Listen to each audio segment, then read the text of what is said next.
je pense que ça fait bon. C'est le gaz qui fait exploser. C'est le méthanier. Ah, c'est le méthanier, c'est nous, ça va faire.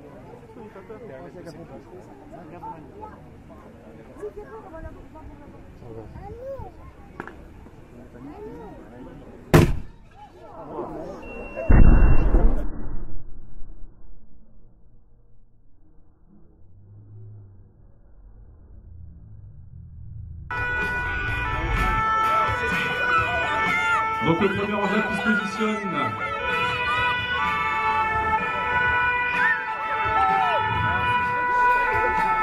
Donc le fourgon Porton qui se présente en premier. Le personnel qui descend en une mission qui va être établie par le chef d'agré. Donc là il y a une notion de victime à l'étage.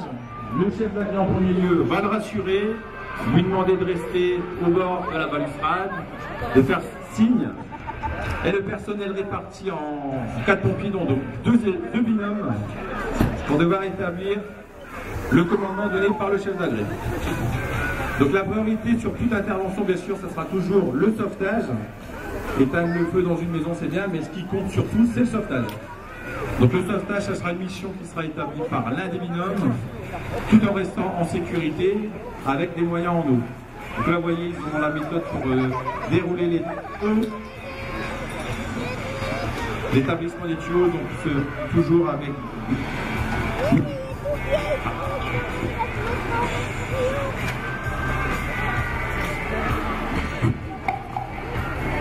Donc l'établissement se situe au pied de l'immeuble. Ils ont leur technique pour dérouler les tuyaux.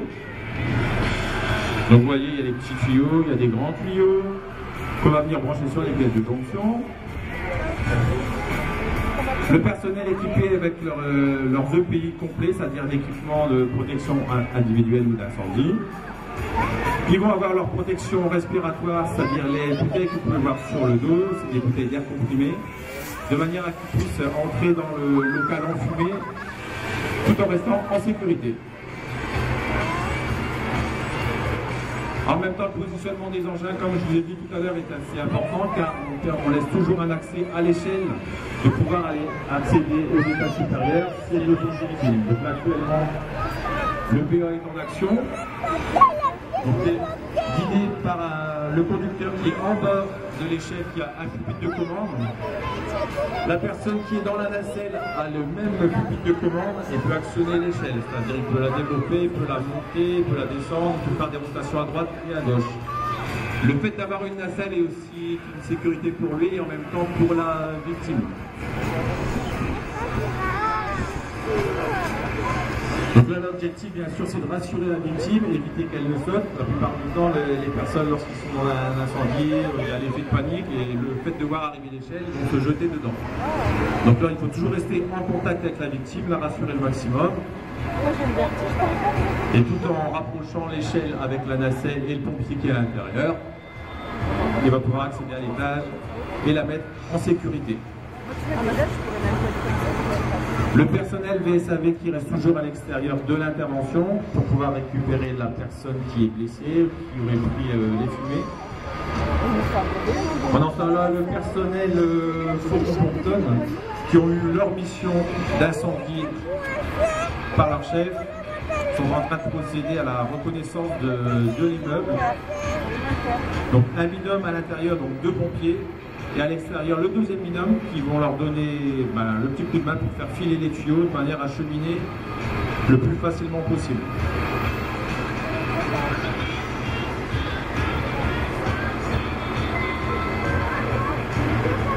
Là, la personne a été mise en sécurité dans la nacelle. Bien sûr, on va l'écarter de manière à qu'elle ne soit pas dans le panache de fumée.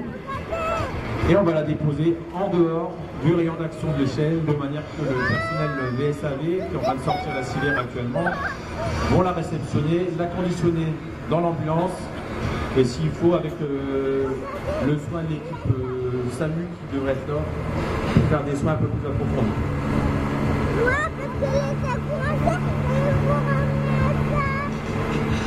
Donc il est bien évident que tout ce personnel sur les lieux, c'est du personnel qui est formé.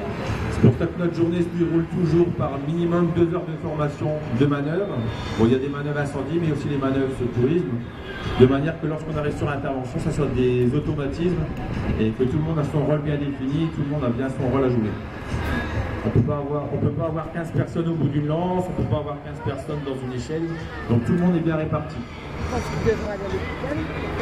Donc il y aura toujours un minimum de 6 qui vont avoir une mission incendie, voire doublé si c'est l'incendie qui a une grande ampleur, donc 12 personnes qui vont faire un rôle incendie, 3 personnes qui vont s'occuper de la partie secours à personne et 2 personnes pour les moyens aériens, c'est-à-dire pour le PA. Sur Formardi, donc en moyen aérien, nous avons le PA que vous voyez, il y a aussi un bras élévateur. Un bras élévateur qui a plus de 30 mètres, ils sont en train de le faire noyer, là, c'est pas mal. Donc là, vous voyez, c'est quand même du rapide. Hein. C'était plus facile à faire le sauvetage de la victime que de mettre en œuvre. Donc voilà, pour le moment, la première manœuvre est terminée. Donc vous avez vu un petit peu voir comment ça se passait. Hein. Donc le fourgon, une échelle et une ambulance. Avec les différentes missions des sapeurs-pompiers, c'est-à-dire bien sûr l'incendie, le sauvetage, la partie secours à personne. Voilà.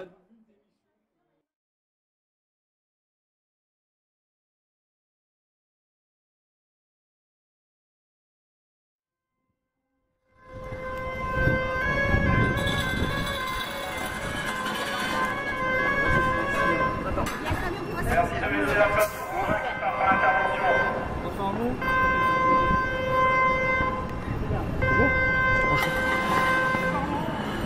C'est inespéré pour les photos. Pardon? C'est inespéré pour les photos. Oui.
Donc comme tout à l'heure, la manœuvre incendie, le pot du...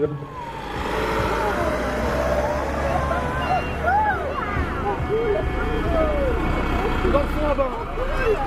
Allez.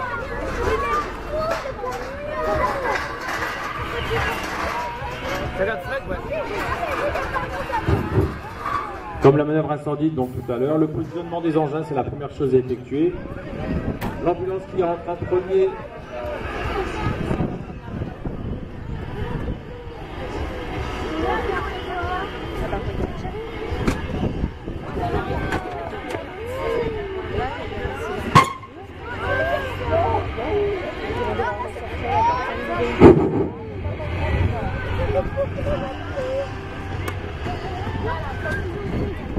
Ah mais ils ont fait un accident. C'est la deuxième fois qu'on vient. Non, je sais. Ça va se première fois avec toi. Comment ça marchait bien sur le micro quand tu étais là en haut, mais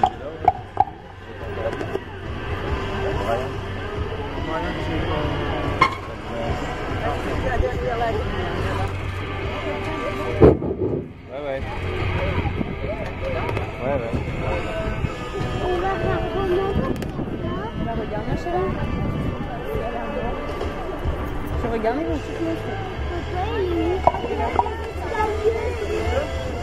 Donc,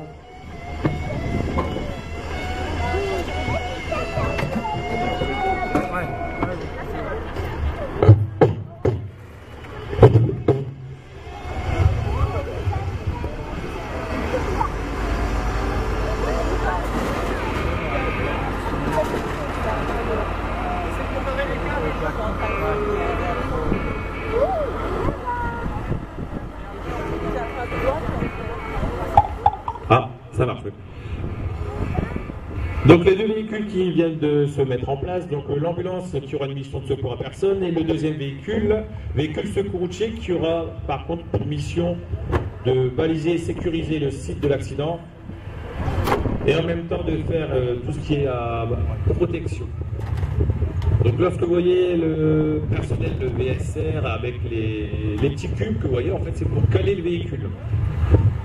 Alors le but du calage, c'est d'éliminer le rôle des amortisseurs de manière à rentrer dans le véhicule et de minimiser le minimum de mouvement.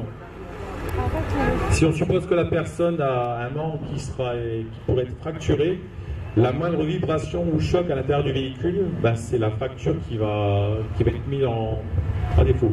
Donc, le calage du véhicule s'effectue de manière à envoyer une personne à l'intérieur. Donc les deux responsables d'intervention, ça sera le chef d'agré de l'ambulance et le chef d'agré du VSR.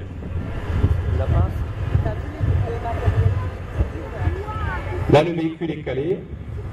Lorsque le véhicule sera calé, ils vont pouvoir faire entrer un pompier à l'intérieur de manière à être en contact avec la victime et prendre le maximum de renseignements. Donc là, dans le cadre de la manœuvre, nous allons avoir une personne qui a des fortes douleurs au niveau du dos et qui n'a plus de sensation au niveau de ses membres inférieurs.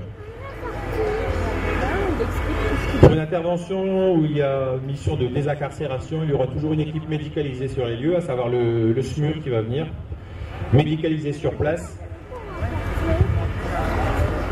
Et en fonction de l'état de la victime, le chef d'agré de l'ambulance et le chef d'agré du VSR vont mettre en œuvre une technique de sortie. Donc pour le moment, il y aura une ouverture latérale qui va être effectuée de manière à avoir de la place pour travailler, c'est-à-dire les deux portes côté conducteur vont être tirées.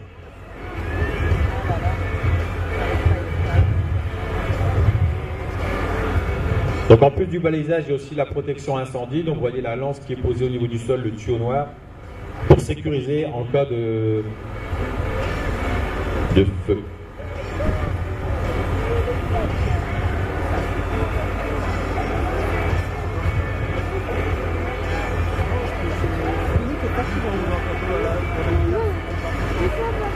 Tous les acteurs.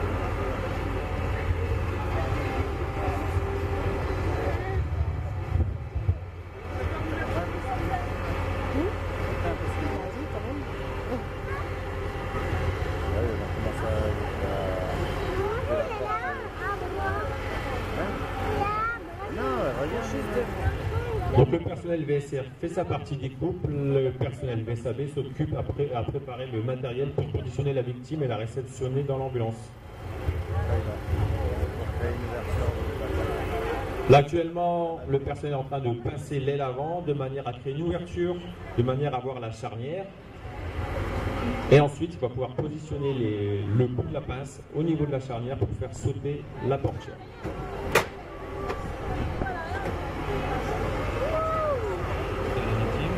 Premier montant qui va être coupé.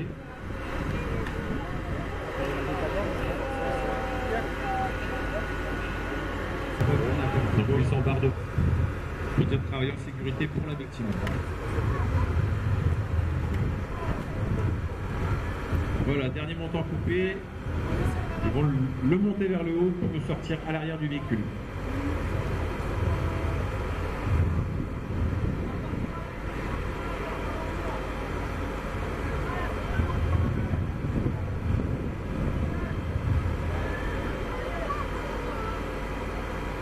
Voilà comment faire une cabriolet en 20 minutes.